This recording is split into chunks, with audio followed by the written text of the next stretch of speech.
Welcome to our wonderful panelists. I'm Erica Chenoweth. I'm delighted to be moderating this conversation today on building power through mutual aid, lessons from the field, where we are joined by Kate Hess-Pace, the Executive Director of Hoosier Action, Anna Duncan, the Senior Organizing Director for the National Domestic Workers Alliance, and Ginny Goldman, the Lead Strategist for Organizing Resilience and a Senior Fellow at the Amalgamated Foundation.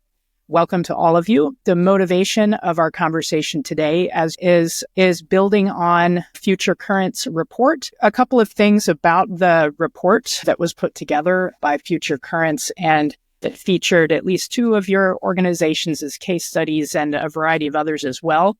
What the report at least refers to as mutual aid is defined on their page 6, which says that we're using mutual aid as an all-encompassing term for projects that provide direct and collective aid to people as a form of solidarity, often with an expressly political framework and the goal of long-term social change.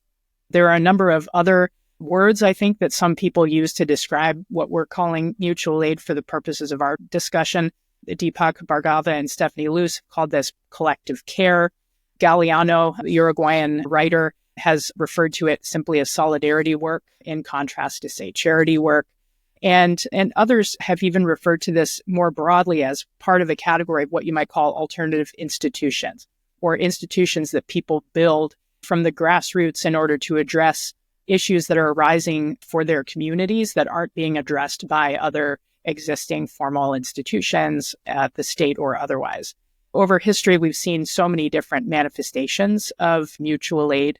There are different types of social conditions in which mutual aid becomes incredibly important, especially around collective hardships that are being suffered and endured by groups of people or communities in space. This has included things as diverse as support for families of people who are disappeared under the Pinochet regime to toy drives for needy children and everything in between. Sometimes these things are intensely political, even though they look apolitical. For example, during the South African anti-apartheid movement, there were examples of toy drives that took place during holiday seasons, during boycotts of white-owned businesses, in which it was understood that Black townships and the communities that were affected by and participating in the boycott would not be able to otherwise provide for children, and that would really reduce morale among those participating in the movement. So sometimes there's an intensely kind of pragmatic or instrumental reason to adopt certain forms of mutual aid. And other times it's simply responding to a crisis or a key moment of need. Strike funds, bail funds, hardship funds are all examples of economic mutual aid. Liberation funds, those funds that were put together to, for example, purchase the freedom of enslaved people during the period of slavery in the United States, was an example of this. There's also a sort of category of mutual aid around safety and survival. This would be rapid response, rapid mobilization of humanitarian supplies to areas affected by disasters or political violence. Legal assistance that can be quickly mobilized to support people who've been wrongly imprisoned or wrongly detained. And monitoring, witnessing, and unarmed bodyguards are another kind of prominent example of mutual aid. There's health and being forms of mutual aid. For example, during the AIDS crisis, there was the kind of provision of and distribution of safer sex supplies and an entire campaign around informing the public about the importance of this. The Black Panther Party famously built the free breakfast program that was then adopted by the federal government to expand its provision of free breakfast in schools, in part to undermine the Black Panther Party's power and appeal, which was growing as a result of its provision of free food. Disability activists, environmental activists, and many others have found mutual aid programs very important in supporting local health and environmental disasters that require mutual collective action. And then during the COVID pandemic, neighborhoods organized distributions of PPE, including creating it themselves, sewing masks and the like, doing check-ins on vulnerable populations, doing medication and grocery runs, and many more examples of mutual aid. So we have just a very broad range of conditions under which this type of activity has taken place. And I think one of the big questions for us as a panel is to what effect, right? How communities have done mutual aid work, but then what were the ultimate outcomes of that, particularly when it comes to building capacity for longer term political transformation. So let me bring you all in now. Great. Thank you, Erica. So I'm the director of Hoosier Action. I founded the organization in 2017. My family's been in Southern Indiana for over 150 years. We organize in 13 counties, and we don't organize in any town bigger than 50,000. And now we have about 7 chapters across the region that include Care Not Cuffs, that's formerly incarcerated people and people in long-term recovery. We have a moms chapter. We have a clergy chapter. We have an environmental chapter that's mostly young people, a housing chapter. And our base is a pretty wide ideological span, from Republican to never voted before to fairly progressive. And it's been changing our orientation to organizing and layering in mutual aid that's allowed us to really hold together and knit together an organization of very wide difference. So when I first got on the ground, it took a while, and it was really actually during the COVID years that we really had to reckon with, we live in a place that doesn't really have the conditions for democracy. We don't have an active press. We don't have a lot of nonprofits and civic institutions. There's no organizing like where I come from, the tradition I come out of here. And there's a high level of poverty. So we wrestled a lot, and not a lot of experience of political work, invitations to be a part of change, familiarity with it. But we knew that we didn't want to tilt into service provision and really stay in the lane of what does it mean to change people's circumstances long term. So we worked with our membership to lay out this framework that is really working for us. So we have this 3-pillar framework. We're a secular organization, but the first framework we call church. As we've seen institutional collapse and our institutions replaced by dollar stores and liquor stores, there's not buildings that you can walk into and be seen and have values formation and meaning made. So we do live in a place where land and property is quite cheap. So we bought 2 buildings in an effort to have something that felt more material for people that they could help shape and build. And then through that, we've done our moms regularly do art projects where they sit and talk about their experiences together and with one another. And we have moms that are deep in QAnon conspiracy to moms that we just had a mom win a school board race that are pretty attached to the Democratic Party, but them sitting together and painting a pumpkin and talking about the barriers of what it means to be a mom has really knitted those relationships together. And then on our building, our Care Not Cuffs team, we've been pretty deep in the overdose crisis for a while. And so they have built a memorial garden out that has public recognition of lives lost to both overdose and suicide in our community. And they did almost like a church service that opened it up. And that also has created more legibility for people here who really don't have any experience of political work, but actually do have that experience of collective stewardship, often in religious institutions. So we've been trying to drive that through. The second pillar is what we call bomb shelter, which is really so many of our people are deeply suffering and have immediate needs. So that is several things. One is just that we've gotten really good at connecting, and we have a large list of all of the resources that are available in our community to people and where they can go. But it's also meant we do regular medical debt workshops where we're helping people figure out how to negotiate their bills, not be ashamed about their debt. And through that, and through all of our bomb shelter work, we're trying to politicize about who decided and why is this the way it is. And actually, you shouldn't be saddled with the medical debt that you are. And that also in that category is we do lots of know your rights training. So the moms chapter has a lot of moms with kids with disabilities. So we've done know your rights trainings if your kid has a IEP. We've done lots of tenants know your rights. They have very few rights here, but they do have some. So we'll work through that with them. And then a lot of our environmental work, we don't have a lot of ability right now to go upstream on environmental policy, but it's really about preparing for what's coming and dealing with what is happening with the climate right now. So our local governments were not responding to the hottest summer on record. So we organized 14 congregations to open as cooling centers through the summer. And then the cool part of that now is that we have 14 clergy that are now advocating at the city to get more participation from local government. As we know, that was the hottest summer and probably the coolest summer we'll experience. And then the third pillar is a little bit more in the traditional organizing, which we call Vanguard, which is really a commitment to training our people to be leaders in the community and to have more of a fleshed out context about why has our part of the country been fully extracted and had pretty significant economic devastation in the last several years. Thank you so much, Kate. Anna, over to you. Thanks, Erica and Kate, and great to be here with everybody today. So again, my name's Anna Duncan. I'm the Senior Organizing Director with the National Domestic Workers Alliance. I've been with the Alliance for about 10 years now. And we are the National Domestic Workers Alliance organizes and is the organizing home for the more than 2.2 million nannies, house cleaners, and home care workers who do the really essential work of caring for our loved ones and our homes. We've, as an alliance, been around since 2007, started out bringing together local organizing groups that were organizing and waging legislative campaigns with domestic workers. I would say bread and butter work has been legislative and budget campaigns, both at the municipal, state, and federal level.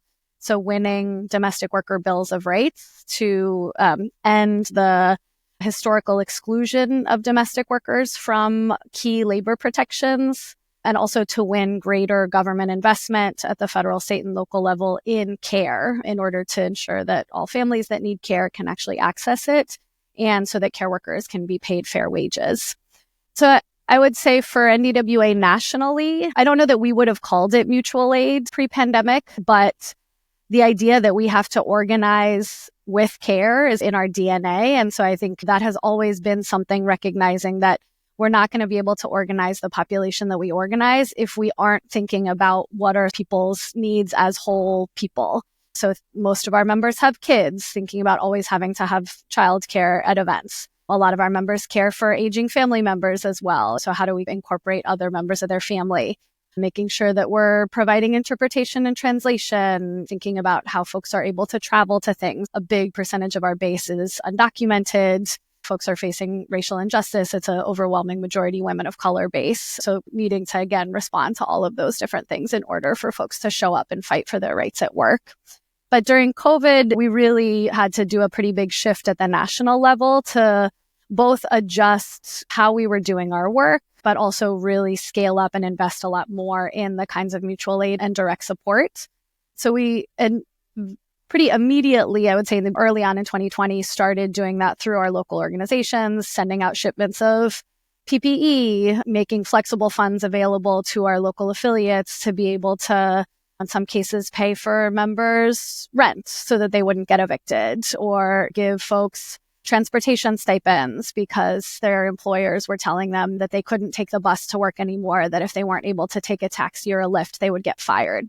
So being able to do that stopgap support. Also pretty early in the spring of 2020, just realizing how many of our folks were losing work, either losing all of their employment for a huge percentage of our base, or folks who were care workers that were that had to keep going to work, right? They were providing essential care services, but they were not being given PPE. Again, they were having to pay out of pocket to keep themselves and their clients safe. So we launched what we called the Coronavirus Care Fund, which was a national fund to distribute direct cash assistance to domestic workers who were out of work or otherwise facing financial hardship because of the pandemic. We thought we would do something that was relatively, I wouldn't say small, that would meet the needs of our existing members initially very quickly. And then just as we realized what the scale of need was, and also that there was an opportunity here for us to really be able to reach and engage new domestic workers who were not already a member of one of our local organizations, who had not been connected to the National Alliance previously. And so we ended up distributing cash assistance to about 50,000 domestic workers across the country, raising $30 million to be able to distribute, and having to really build up a pretty robust infrastructure to do that distribution. And I think some of the things we really did see this from the beginning as, again, needing to meet people's immediate needs, but also as an organizing strategy. So people were not going to be able to join the campaigns that we were involved in, both at the federal and state and local level, to win relief funds for excluded workers if they were fighting eviction, or if they and their families were living in their car because they had already been evicted, right? So there was needing to provide that support to get folks' heads above water, and then also be agitating folks to actually talk about we're providing this assistance because the federal government was not providing it to undocumented folks, or because of the exclusion of domestic workers from many states' unemployment benefits. Most of our members weren't able to access unemployment when they lost their jobs. So really doing that sort of political education of we're doing this as a stopgap, but ultimately this is the job of the government. This is like why we need a more robust social safety net, and being able to plug people into some of those campaigns to fight for excluded workers' funds that were pretty successful in some states. We saw a huge increase in our membership, both nationally and then across all of our local organizations, a lot of new people coming in because of the direct assistance that they were providing. And so folks really being able to see their organizations as a trusted place to get that support, and then being able to also bring those folks into the campaign work, but not without challenges, right? I think all of us who've done mutual aid as part of organizing know that it's very different when you're bringing somebody, a member in because they are ready to fight, and because like they are facing an injustice at work and they want to take action to confront their employer, doing the work to support that person to then be taking more action. It's a different conversation. It's a different process than somebody who's coming in first for the direct assistance. And so I think that's been a big learning for us, is the importance of really building in that political education from the beginning. Thank you so much, Anna. Over to you, Ginny. This is I'm loving this conversation with organizers, just wrestling with this question. And Eric, I appreciate your kind of time to frame up the historical context. I live in Houston, Texas. All of my political and organizing work has been done at the backdrop of climate disasters under a very right-wing government. So I think we've learned a ton. The thing that really was the impetus to move forward on a project like Organizing Resilience was in 2021, when we were still under COVID rules, and there was a lot of mutual aid and care and relief. And then Winter Storm Uri hit, and somehow we couldn't keep the lights on in the fossil fuel capital of the country, and people were dying because they were trying to take care of themselves in very dangerous ways, having barbecues in their living rooms to keep warm. And so naturally, people, of course, swing into action and start taking each other into their homes. You got heat because the electricity was shut down, so people couldn't drink their water in apartment complexes. Slum landlords already were not taking care of things. We needed to get water out. People's pipes were frozen. Plumbers were out there. The union folks were out there helping people fix pipes so it wouldn't flood. And yet you turn on the radio and you hear Dan Patrick, Greg Abbott, don't even get me started on Cancun cruise, blaming the blackout on frozen wind turbines and the Green New Deal, right? And so the premise behind Organizing Resilience is pretty simple. Power is up for grabs during these climate shock moments. It is not neutral. It is not static. Power is either going to shift in our direction or it's going to shift against us. So we have to prepare. Mutual aid is key. It's not enough. So what we've been doing with Organizing Resilience is bringing people together from these places that are bearing the brunt of climate. And first and foremost, saying, like, what are the patterns that unfold that we all need to understand and wrestle with around this climate-driven future? And it is just unacceptable 20 years post-Katrina to be operating as if these aren't huge, important windows when power will shift and we need to prepare. So we are investing in collective care projects and testing out things in the blue skies, which is an oxymoron these days, but when it's not peak storm season, around what does cash assistance look like? How do you get money out, but how do you get people into your organization? What does it look like to have skilled laborers? People I've noticed after hurricane, they love to go get their chainsaws out and cut out a tree. They feel so like getting a tree off someone's house. They feel so powerful, right? And then talk to people about skilled labor jobs and what's the green economy going to look like and how can you get in on it, right? So there is care and relief immediately, and then you have to have these conversations. I think in real time, for better or for worse, we've been seeing it and testing it. Thank you so much. I have maybe a substantive question to put to each of you based on your opening comments. Kate, I was wondering if you could talk a little bit more about what is the difference between mutual aid and direct service provision, for example. What's the difference there? And maybe tell us what's mutual about mutual aid. Actually, they're many of our really important partners, but that is actually the lane that you're in is immediate support and help. And often without any context or political framework or an invitation to be a part of changing it long term. Also, there is such a level of need here that it's just a road we can't walk down.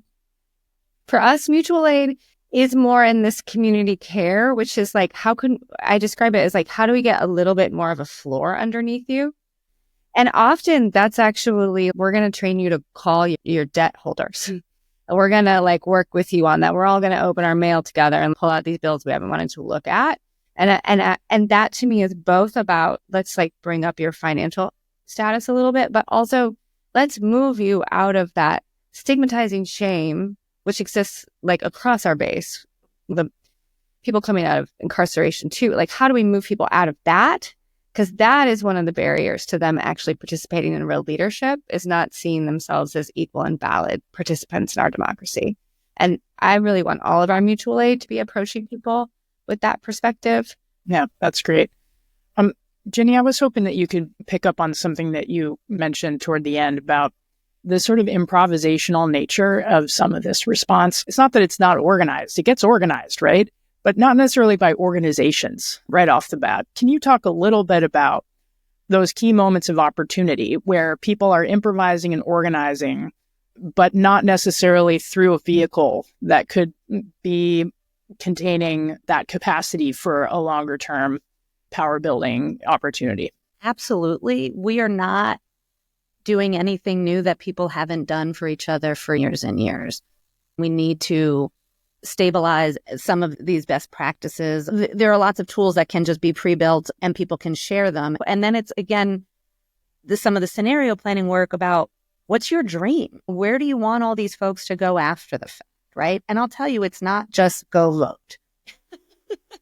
It is go fight, right? We got to care for people and fight for people. Care for people and fight for people. That's what will heal us personally and like collectively. The shared experience that people are having across all these areas is just, it's so salient and powerful. So I guess what I'm saying is I think we need to think ahead, or what are the new ways that we're going to construct our organization so that we're not limiting the ingenuity and the new strategies and playbooks. We're keeping some of the best things that work, but we're not running the risk that it'll go away after the disaster or the crisis. And more importantly, that it won't get co-opted and it won't be taken up by the right. Proud Boys were out in Appalachia. They're out talking to folks. They're helping people, right? They are sowing distrust in government and they are giving people political homes. So we can do that too, and we do that. But we have to be clear-eyed about where we want this to go for the longer term so that it becomes more seamless, less chaotic, and part of this next future, this climate-driven future organizing models that we're building. Thanks for that. The National Domestic Workers Alliance is a national organization, but certainly has a variety of complicated terrain in which you're operating across the country in different states and localities. You were talking about political education as one of the ways in which you've been able to link the provision of mutual aid to these broader kind of concerns politically. Can you talk about what you've learned about what works and what doesn't on making those links in red states versus blue states, or I should say just among maybe more red constituents versus blue constituents, to be more precise? The first thing that comes to mind is just in response to Ginny, your last comment around, I think, addressing both directly and indirectly the growing mistrust of government and of institutions more broadly. I think like the being able to respond to people's very legitimate frustration when feeling during COVID, the government abandoned me. There was a lot of people who felt like that. Being able to respond to that with a real kind of analysis of what are the ways that the neoliberal state is failing us and has totally eroded the social safety net, and that we as a movement can actually change this, right? It's not that I need to turn inward and I can't trust any institution, but actually like we are institutions ourselves, right? We have the power to take back the government agencies and the government institutions that people feel like have failed them, and to actually get them to do what government should be doing, which is showing up and providing what people need in times of crisis. In terms of your question around what does this look like for us in red states, care is a very universal issue. And this is something that we saw a lot. NDWA, through our sister organization, Hoosier Action, does a lot of voter engagement work. And we consistently, in our conversations with voters in this election, heard from people that care is a priority, that the inability to find childcare, the inability to care for their elderly and disabled family members, the lack of access to paid leave, these are things that are priorities across parties. We've had some success in that. I live in North Carolina, and we've had some major campaign successes in North Carolina in a very difficult state politically, but we were able to win during COVID temporary funding increases from the state for both home care workers and childcare workers to be able to stabilize and really sort of fend off what was a real impending crisis and is still a crisis. So I think this is an issue where we've been able to make some real inroads across party lines. But in order to do that effectively, we do need to be both, again, talking to folks about this is the pain point, and we actually have the solution if we are able to organize and really wield the power necessary to win these policies. Yeah, I think that really helpfully segues into one of the other kind of benefits or expected benefits of kind of mutual aid as part of a broader toolkit of power building is that it addresses one of what I think is one of the more weak areas of American civil society right now, which is the ability to bridge across differences in areas of shared emergency, mutual concern, some kind of collective project. The United States has a vibrant and incredibly deep civil society, but over the last 50 to 60 years, it's moved from a relatively good balance between bridged civil society, where it was, basically people coming together across difference to address problems of mutual concern, or even just to engage in recreation with one another or other things, to a highly bonded civil society where people basically self-select into more civil society formations where they're easily identifying with one another. And healthy civil society needs both, but American civil society tilts much more toward the bonded type than the bridge type at this moment. And that can have implications for the way people think of different projects, including, unfortunately, sometimes basic mutual aid projects, as more aligned with partisan interests. And so I was wondering, Kate, if you can speak to that issue, and then we'll go around and hear everybody's quick response to this. Like, how do you keep it political without making it partisan? We came in hot and partisan and quickly got our asses kicked, and then have spent several years really figuring out, like, how do we really build an independent political orientation that is, I do think where we live, people tip between hating government and hating corporations, and we can pull them towards hating corporations and position at times government as the solution and partner in the fight against these like broader forces that are really decimating our community. We stopped doing electoral work, and we won't for 2 more years. We do participate in local elections. So we have town halls in places where there's no town halls. Like we just had one in Austin, Indiana. It's a town of 4,000. We had 200 people there. We had Libertarian, Republican, and Democrat leaders in the room. We had our leaders in the room. A lot of those leaders got there through our mutual aid work. And really, and the other thing that we've learned is we have to be Indiana forward. So much of our politics has become nationalized, and our leaders see that it's like completely irrelevant to their lives and not about them, and like kind of these 2 teams arguing on the TV. So that's a lot of our work, is like really localizing it and making it about them. And we do throw both parties under the bus and try to make the politics about you and us and our communities and what we need. I think that what you just said really hit me, which is we should throw both parties under the bus at times, but let's not throw the government there. And I think this is like one thing that worries me when people talk about mutual aid is like, we can do it better than the government. No, you can't. Like you can for a small period of time for a small number of people, and we can model what it would look like if we ran the government, right? We could shut down FEMA and rebuild something that actually works, right? There's lots, but we should be clear-eyed that we are contesting to govern. and that these are experiments and tests that are prefiguring that, right? So one of the things, I don't have all the answers, but I do know that we know a lot more than we think around how to make this political and not partisan, right? When you tell folks in rural North Carolina that Wall Street execs and real estate developers from New York City are coming in to take your land, that is political, that is not partisan.